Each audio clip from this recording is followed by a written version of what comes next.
Hello, everyone, and welcome to this very special first session of the Inspire series that myself, Karen, Michelle, and Sarah are bringing to you. I'm Jennifer Sharp from Daisy Lane Publishing, and I'm sitting here with three expert children's authors who are international award-winning authors.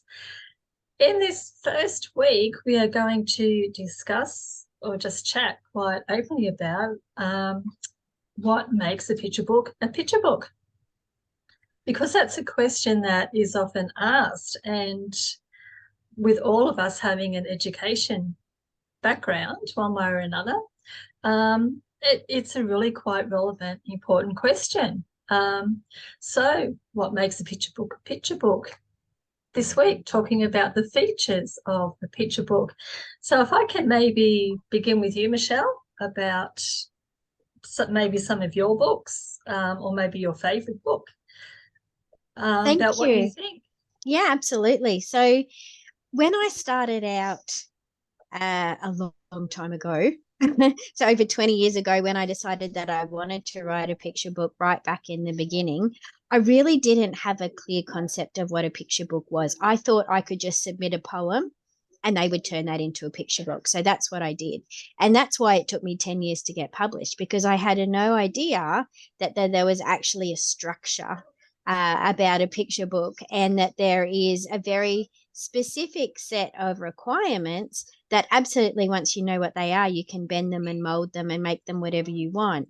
But it's really important that there are elements that make up a picture book, and that is, really engaging story, illustrations that tell their own story, and a beginning, middle, and end. So that's really hard to do in like 400, 500 words.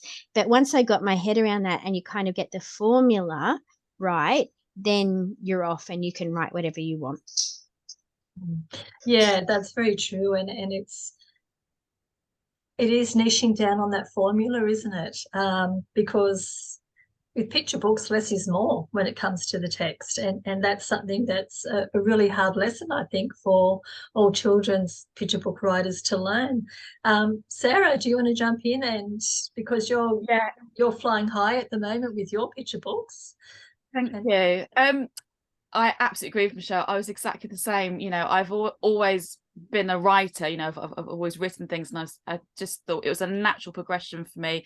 I'm a teacher. I'm a mum of four. I work with children in mental health foundations, and I was like, I'm going to put this writing knowledge together, and I'm going to write a children's book, a picture book.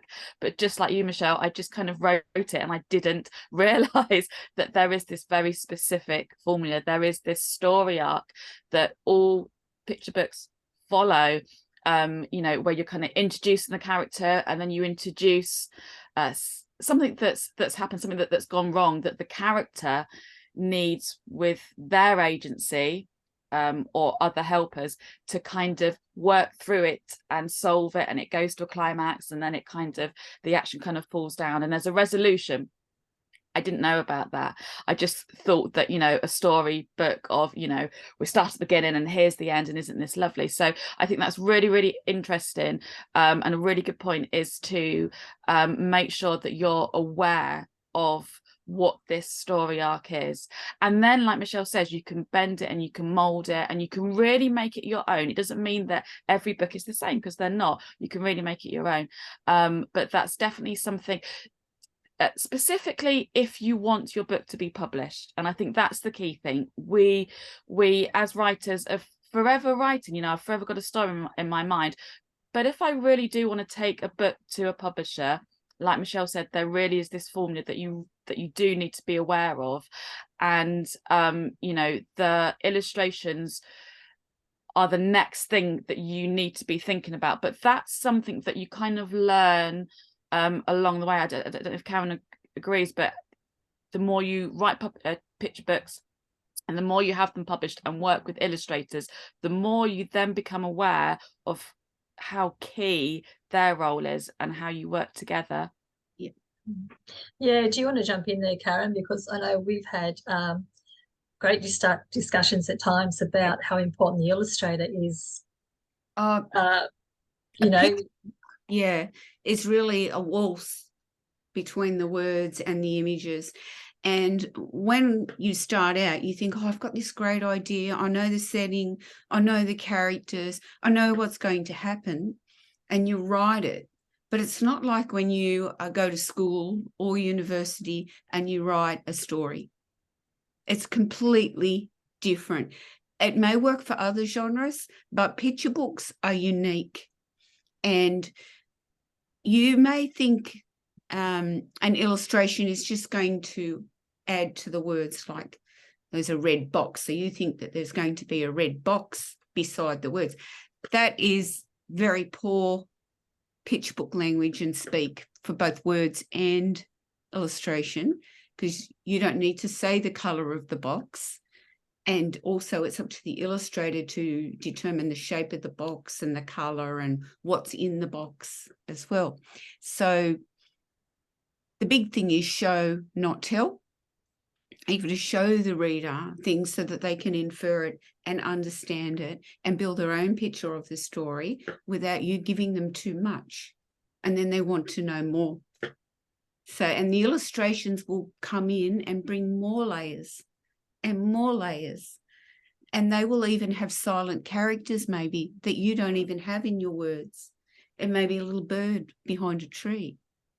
It may be a little dog or a mouse or whatever, but the illustrator can bring so much more to the story. So the best thing you can do is, if you're traditionally published, is allow your publisher to select the illustrator, trust in the process, and know they're going to get you an illustrator that is going to make your words a wow story, not an ordinary story. Because you want a picture book to be wow, not ordinary, or it's not going to go anywhere. Because anybody can do good, and good stories there are a lot around, but for you to be published, you've got to be a wowzer, and you've got to have those extra things in there that will just blow your mind out when you see them, because you think, how clever is that? And sorry, I'll finish. It's just got to be authentic to the story, like, and the setting, wherever the story's set, whatever the story's doing. It can't be foreign to the person illustrating it. They must have an understanding of the setting and the characters for it to feel authentic and real. Yeah. I think that's absolutely spot on. I was just going to say, Karen, just with what you were saying, I was just working with my agent, and I've just I sent her this new manuscript, and she's actually edited out whole pages of text and says the illustrator will deal with that. So, and I think if that had happened, a few years ago, I would have just been mortified. How can that be? I need to tell the story, but actually further along you go, you do understand, don't you, that that like you said, the illustrator can tell so much more of the story than sometimes we can say with words. Yeah, and you may need it in this a little bit in there, but then when the illustrator is actually doing the story, you can find that the word count can go down more, because somehow they can show it. Yeah. It need to be there. And that's the beauty of, I know for me as a publisher, when I choose the illustrator, like with your book Home, Karen, that took me 6 months or so to choose the illustrator. Yeah. Because I read the text and I just kind of went at the end of it, and I knew I had to have it and publish it. But then I knew I was responsible for getting the right, perfect illustrator for that. And I wasn't just employing anyone. So I kind of searched the globe. Now, the illustrator is actually from Russia, St. Petersburg, and Karen's in Australia. And, but, I gave her the script, and she initially didn't want to do it because of the story that it is and her Russian background. But then, like me, she read the story and went, she just loved it. And yeah, and then she just produced these beautiful illustrations that speak just as much as the text Yeah. does. Yeah. So Michelle, have you ever had, like, going back to, painting on the features, have you ever experienced, because you've published so many Yeah. picture books, how many are you up to now? 20? Oh, over 20, I think Over now. 20? Yeah. More coming. But I think one Yeah. of the things as well that I didn't realize, and a lot of people who I do speak to don't realize, is that they think that they need to supply the illustrations. I know so many people who, when they have got an idea for a picture book, think that they need to submit the words and the pictures, and they don't. So if you're traditional publishing, unless you're doing the illustrations yourself, you actually submit just the manuscript to the words, and then the publisher will choose the illustrator for you. And again, that's a really good way where if you are a little bit worried about, vanity publishers or things like that, that's a really good first indicator that you are dealing with a traditional publisher. And then you need to be not emotionally attached to the story enough to let somebody else interpret it. And I think that's really important. If you want it to look and feel a certain way and you're very specific about what you want it to look like, then maybe traditional publishing is not the best pathway for you. You might need to employ the illustrator yourself, because once you sign that contract, the illustrators will be determined by the publisher. And unless you have got a relationship with the publisher, sometimes you don't actually have a say in what they look like at all. And suddenly you just get your book back and you're like, oh, that's what my book looked like. I didn't even realize. So I think it's at that very beginning stage, it's a really good indicator for you to go, is this something I'm happy to hand over to somebody else to interpret, or is this something that I really want to hold on to and I want it to look and feel a certain way? Yeah, I think, that there's a few things there. It's putting trust into the publisher, because, yeah, I know a few who have published traditionally, and they've got their books back and they've cried because they haven't liked it. And it's because, probably mostly, 80%, because they've had the mindset, they know what they wanted it to look like. And in the process of handing over the manuscript, as much as they've thought they've let go of it, they haven't. And so when they've got their book in the post and they've kind of gone, oh, because it's this preconceived mindset that they have about it. So have you ever experienced that, Sarah? Yeah, definitely. I mean, you definitely have. I think naturally as a writer, we are creative, and although I've always said I can't draw at all, I definitely have the images in my mind when I write. So you do visualize something, and that kind of sits with you as you're writing it. But yes, you do absolutely have to let go and trust definitely the illustrator, and that the publisher has chosen that illustrator, because there's a lot of method behind the publishers when they're thinking of the illustrator. They're not just looking for pretty drawings. There's a lot behind it, because they want the illustrations to speak to, first of all, it's very specific age range. I think that's nothing that we need to Yes. be well, the market, the other side, there's a word count for certain age ranges, so you need to be looking to see what publishers are looking for, because it's very, very specific word count. But also the illustrations, because we want children to grow their identity as a reader, and that's really hugely important. We want them to think that they can open that book and they can read that story, and if they're not there with the words yet, then the pictures can help. And yes, the pictures tell a slightly different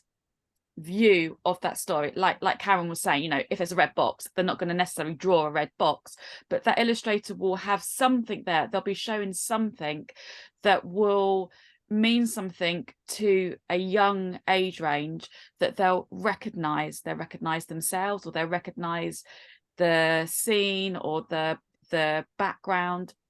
And it's really important that they start to build their confidence and their identity as a reader. I can pick up a book and I can, you know, go through this story and I can understand it and I can get something from it. So I think definitely, like Michelle was saying, we just need to trust that publisher, trust the process, and trust the illustrator. And yes, the illustrations may not be what you had in your mind when you were writing the book, but the market is very different, and it always goes through trends as well. I don't know if everyone else noticed, but I mean, I know we've spoken a lot about these emotional support books that a lot of us have written, and I think that's definitely the trend at the moment. It's something that we've all been doing for a long time, isn't it? But again, I think our drawings then changed slightly. I know, Karen, with your book, you know, your illustrator, I think it's very similar to sort of the Heavy Bag, which I've got, which is a book that deals with grief, and the illustrations are, you know, we talk about, you know, the colors and the lines, it's all, you know, it's all there about how, you know, crisscross lines create a little bit of confusion, a little bit of upset for the child. So it's these codes, it's these very subtle codes that children don't realize they're receiving when they have the book. But trend is a big thing, isn't it? I mean, even perspective, like the way an illustrator will use their illustrations in the spreads. They zoom in, they zoom out. They can be tiny, they can be huge, depending on what they want to accent in the story. And you need to know the age group you're writing for, and you need to know the type of picture book you're writing and where that picture book fits with a publisher, because a publisher who publishes non-fiction picture books isn't going to want your narrative that's a fictional story. See, and if you're written for a 3 to 5 year olds, you're not going to send it for 5 to 8 year olds or 8 to 12 year olds. And a good picture book will actually transcend any age. It will appeal right through to adults. So you've got to know what you're writing, who's it for, and where it fits. Yeah. And that's really important. And just going back to you know, like you're talking about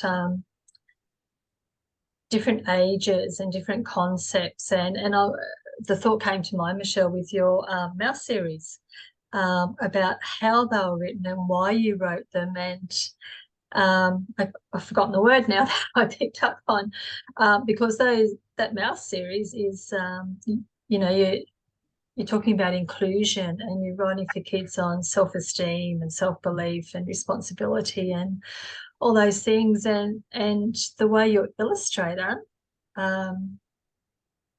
just added a bit more magic to the text. Yeah. Have you got any other books that come into mind? Yeah, absolutely. So the Mouse series was really special because it was actually commissioned by people who work with kids whose mum and dad have some form of addiction. So they wanted to have something that would help them talk about big people concepts, but in an age appropriate way. And I think that's why picture books are so special, because they're not only entertaining, but they can be amazing tools to use. So when you are writing it, again, exactly like Karen said, who are you writing for? What is the purpose? What is the why? I always ask people that when they send me picture books to edit. I'm like, is this just purely entertaining, or is there, what is the heart of this? What is the why? And especially when you are writing for those sort of kids, you need to think about so much more than words and pictures. You need to think about accessibility, you need to think about inclusion, you need to think about diversity. And that's why there's a big trend as well at the moment, exactly like we did, Jen, with the series, the Mouse series, that we made it accessible online. So there's an animation that goes along with the book, so they have the books and they can read along. Or for a lot of kids who simply don't have access to books, that they can still share those stories and still have access to those messages in a way that is accessible to them. But also for a lot of kids who don't like reading, there are other alternatives as storytellers that we need to consider. And hopefully well, my hope would be that that would lead them then to want to look at books and have that as a secondary, but it's not always the first go-to for kids, especially modern kids when they are having a lot of screen time. Sometimes we need to meet them where they are instead of always kind of dragging them back to saying, you know, books are vegetables, you must have your vegetables. Reading is good for you. There's all different ways to read, and there's all different ways to consume storytelling. So I think that for me, that was the big lesson that I learned out of the Mouse stories, that I need to make sure that I'm writing stories for kids that are digestible and accessible in a way that is the best for them and not always just what I think they should do. Yeah. And I think like with the four of us having classroom experience, you still go in and do author talks, Michelle, and you know, your literacy specialist, Karen, and you preschool, Sarah? Yeah, Preschool teacher, yeah, and I was early years.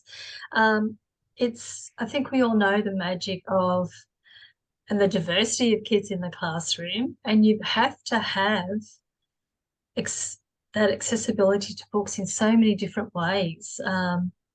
You do have, it's not just the physical book anymore, it's the kids with auditory problems, the kids with visual problems, I don't know if I'm saying that right or wrong, I'm probably saying that wrong, sorry. But you know what I mean, there is so much that you need to cater for, and you have to cater for all those kids, and to nurture that love of story. It always comes back to that love of story in whatever form we present to them. Yeah. And not every child comes from a home that has a parent that will read to them and has books available to them. Well, the parents may work and don't have time, or they can't read themselves. Yeah. They just don't see the value of it. Yeah. The biggest gift you can ever do for a child, but so many children don't get that. Yeah. And so if there's another way, like what Michelle was saying, where they can get access to a story and then hopefully fall in love with story, they'll grow and eventually maybe hopefully read. Yeah. Which is the goal, isn't it? You want smart, switched on people who read and want to learn. Definitely. And I think they get so much of their emotional literacy obviously from books, and it's about them recognize themselves, but also being given these building blocks, these, you know, words and tools of how they can then express themselves, and I think that's really important. And that's nothing, I think, for people to remember, that when they're writing a picture book, it often isn't just the child who's sitting there with the book. You know, there will be a teacher or an adult, or, you know, so it's okay to include the odd difficult word, because there's an expectation that the adult is going to explain that concept to them. So although we talk about language for children, it's got to be age appropriate, and through the majority of the book it is. I was surprised actually with, you know, some of my books where, you know, the publisher said, actually we're going to up that one word a little bit, so it's a little bit more difficult. So there is that kind of interaction. It's kind of encouraging that interaction between the child and the adult, to just understand that. And then of course then it's softened once again with the illustrations and with, you know, the pictures and the colors that are going on that page. But it's almost a science. Like sometimes when I think, I was going to show you actually one of my favorite books, which is Voices in the Park by Anthony Brown. And honestly, I mean, I studied this at uni, and it's stuck with me. If we look at Voices in the Park, and, you know, very, very clever, where this picture is actually framed.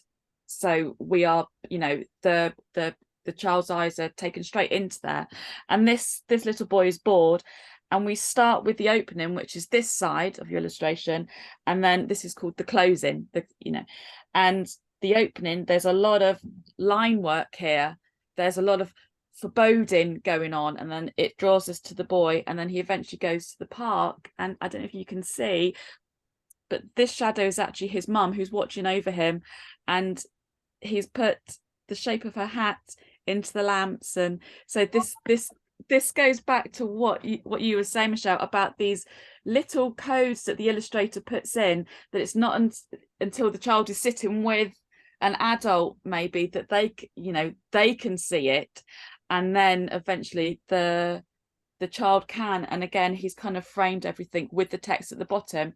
So I would say to anybody that wants to write a picture book, although you may hand over obviously the illustration to somebody, it's still okay to be thinking how you see it, how you'd visualize it, and if there are any little picture book elements like that you could see, because you can definitely send that information over, that you might see some of the pictures framed, and you might see a little bit of foreboding, or you might see a certain color. It's down to the publisher obviously, but I think it shows that you are really kind of invested in this book as a whole, and how you might like to see it on the other side. But yeah, definitely you have to be prepared to hand it over, unless of course you are author illustrator who and you're a magical unicorn creature. Like, how do they do that? Oh my god. Oh, lucky people that can write and draw, if only. Yeah. Okay, and time is getting away with us here. I actually have 3 questions that were sent to me, if I can ask them. One writer has asked me, how important is the font on the cover and the internals? Now, fonts are many, numerous. What's your take on that? How important is it to you? Well, we've recently just published an anthology that was in a font that made it easier to read for children who are dyslexic. So there's lots of science around fonts, and not only fonts but colors of pages and all of that. There is very differing views depending on who you speak to about whether it actually works or whether it doesn't. It's still kind of work in progress. There's other things to consider as well, like font size. So if you want it to be accessible for children with low vision, bigger font is good for them. But I think, again, this is something that you can request of a traditional publisher, but I think themselves, they are becoming more aware of it. And it's not something that you need to know. If you're a first-time picture book author, you don't need to go in and say, I want it this size font, I want it to be like this. They have people, very, very smart people, who work for publishers who look after all of that. However, if there's something specific to your book that it is about a child with low vision, or it is about a child who has dyslexia, then obviously that is going to be part of your pitch to publishers, saying there's absolutely no point at all me writing about a child with dyslexia if they cannot read the book. Like, that doesn't even make sense. Like, why would you do that? So there's going to be instances where you will absolutely make that a priority, saying it needs to look or be a certain way with it, especially, with covers. But again, like it says, you just got to trust the process. You got to trust that these people know what they're doing. It's a business. They have people on board who do lots of research into this. And one of the great things I love about not being that magical unicorn author illustrator is that I get to work as part of a team. And so everyone who's working on your picture book, they do have your best interests at heart. They actually do want to make your book a success, because they want to make money, because they're a business. So they're never going to do something to make you look bad or to undercut you. They're always going to do something so that you can create the best possible product. But you might need to, at the onset, say, this is what I stand for. And if they're not willing to do that, then they're not the right publisher for you. Yeah. And that's a really good point, Michelle. Next question. I just want to say, yeah. Often the story will determine the font, not you. Because I've got here, the day the crayons came home, and that's about crayons. And if you look at the font, it's like a postcard, and it's like the crayons have written it. So often the story is the determiner of the font. The type of the story, the feel of the story will determine the font. And the title is so important. Mhm. It's the first thing somebody sees. It's got to catch the eye. What's it about? So it's not just the font, it's also the word. True. You got anything to add to that, Sarah? Yeah, no, I totally agree with both. And you know, there is a lot of creativity in the font and the text now, because there's actually so many meanings behind them. But definitely, yeah, if you're going with a traditional publisher, they are going to be working on that for you. However, let's not forget self-publishing, and you know, we've all done that. So that is when you then do start to have to think about it yourself. And I think Karen's absolutely right that, yeah, the story can sometimes determine the font, because it's all part of the show. You know, a picture book is like a show for a child. You know, the words, the story, the world that you create, that story world, the illustrations, the color, the theme, the message, it's all this show that you're putting on. So when you self-publish your book, that is something that you would be looking at. And I would say as well, look at the other books that the publishers are publishing, and you'll see, you know, the type of titles that they're going for, and the type of books that they're publishing as well, and that will help you to pitch to the right publisher. Yeah, exactly. Next one, word length. I know we've talked about it a little bit, but I've had lots of questions about what is the maximum, what is the minimum word length. And I guess that's tricky with picture books. Depends on what kind of picture book, who the audience is. I often say, you know, if it's a picture book like your mouse series, Michelle, it's less is more. But then again, you know, you've got your science books, you know, your factual books. So it's a bit of a difficult one to answer. Does anyone want to jump in there?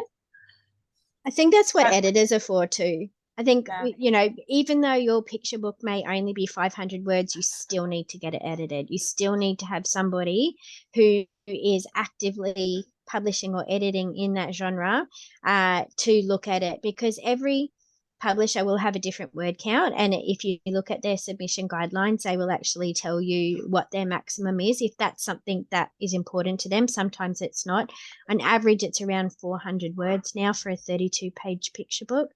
But at the same time, like we said in the beginning, rules are meant to be broken. So, you know, you could write a whole picture book with like 40 words. You could stretch it up to 600 if you really had to have those words.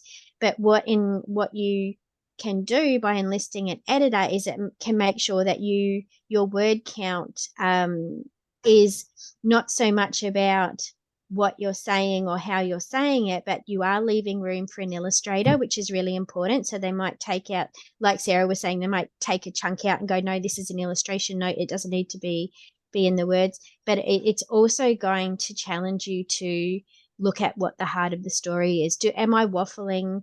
Do I really need to say this? Is this even a picture book? Is it the first chapter of a longer story? So that's why I think when you're first starting out, even though there can be that extra expense, if you want to get published, even if you want to be self-published, please consider enlisting an editor who will give you the best version of your book and the best chance at being published.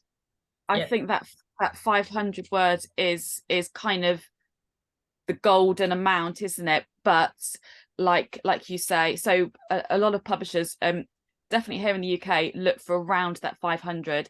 It's probably easier to go under and let them find the space for the illustrator rather than going over.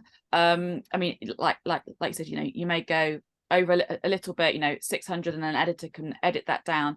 But That's kind, if somebody's asking what is that kind of golden word count, you know, you are looking at around 500, but you can definitely go under and a little bit over. But that's really key. If you submit a children's picture book, you know, like 3 to 7 years, and there's 2,000 words, that's not going to work for a publisher. They're going to have to do a lot of work to get that down. So yeah, look at that kind of 400, 500 mark if you can, and then it's not until you work with the editor that they start looking at illustration space. I don't know if Karen agrees with that.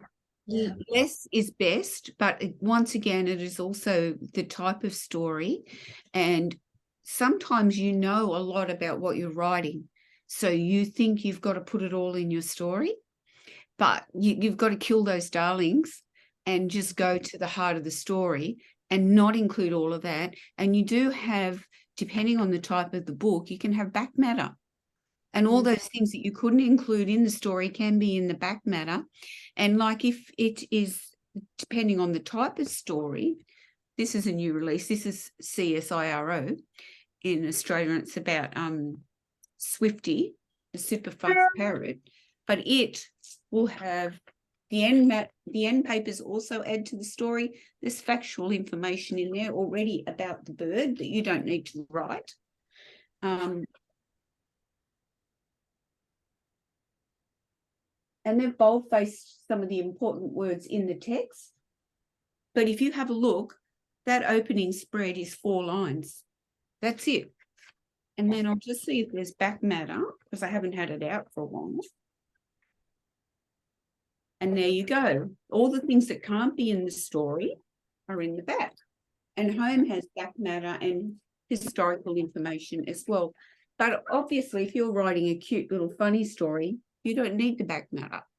So once again, it is the story. But there is a publisher here in Australia that says they only want, I think, no more than 350 words. But then others will go high depending on what it is. And then if you've got something like Tanya McCartney's Australia, it's going to have a lot more in the illustrations. It's not so much the story, it's an information book. So, of course, it's going to be a higher text. Yeah. Okay, yeah. Lots of valuable information there. Last question that I was asked about was colour. And when I asked if that could be elaborated on, this person was visually impaired and they like bright colours, and they were asking me, are bright colours necessary for children's books, or how would a black and white one go? And I thought that was a really interesting question. And it very, very much would depend on everyone's perception, I guess, on what makes a picture book. And like, you know, we've all said it, what's the heart of the picture book? What's it about? But I just thought that was a really interesting question, because this person needs bright, intense colours. You know, just thinking your mouse books again, Michelle, because of the colouring they are, and they were done for that specific reason. I don't know how they would go with that, because those colours are soft and gentle, because they were written for, you know, that type of child. And yeah, I just thought it was really interesting. So does anyone want to address that one? I think exactly what Karen was saying, you need to honor the story. So, and unless you're the illustrator, again, you may not have a lot of input into what the color is going to be, unless, of course, it is absolutely necessary for the story. So, but the thing is, if you go to the library and look at all the picture books, again, you got to know the rules to break the rules. There is everything. There's wordless picture books. There's black and white books. There's some with teeny tiny illustrations. There's one with full color illustrations. And that's what we love so much about picture books. And even in the books that I've written, there's not, except for a series, there's not one picture book that's the same, because each story is different and each story requires different elements to make it, you know, a whole living, breathing show, like Sarah said.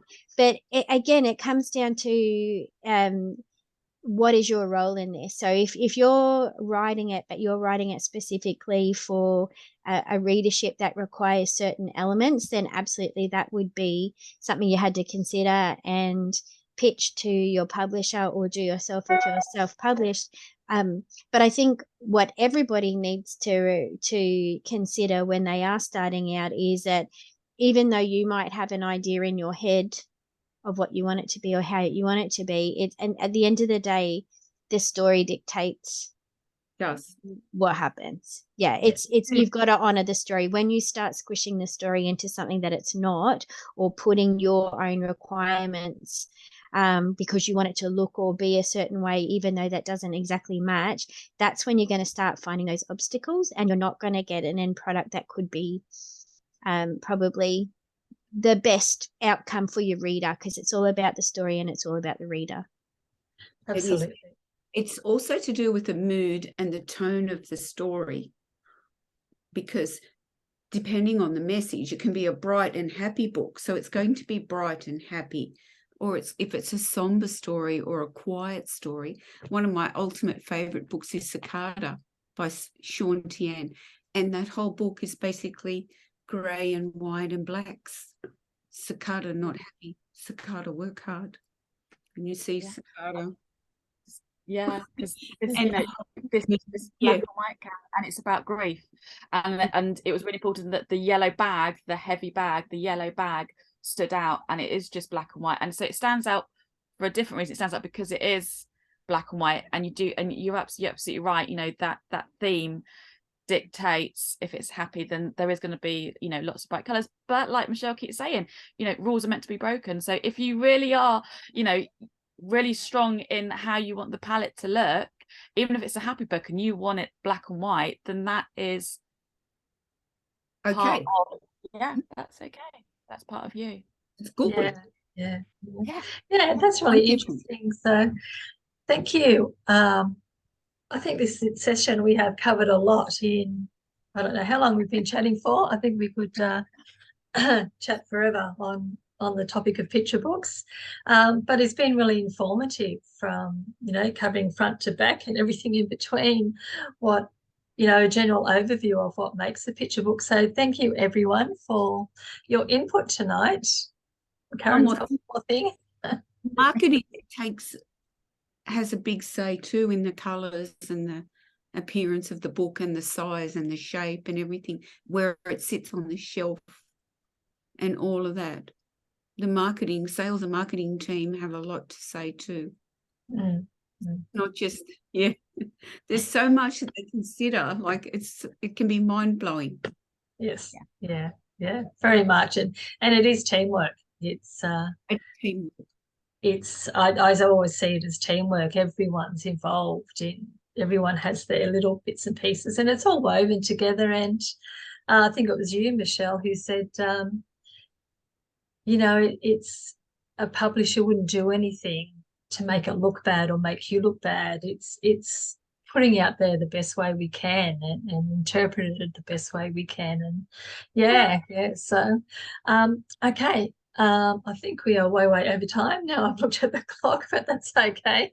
Thank you again for joining me in this session.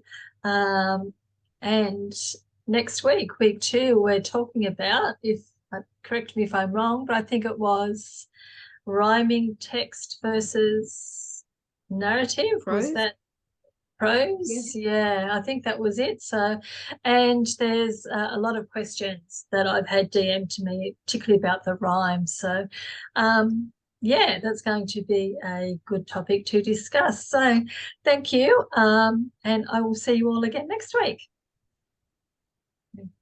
Bye. Bye.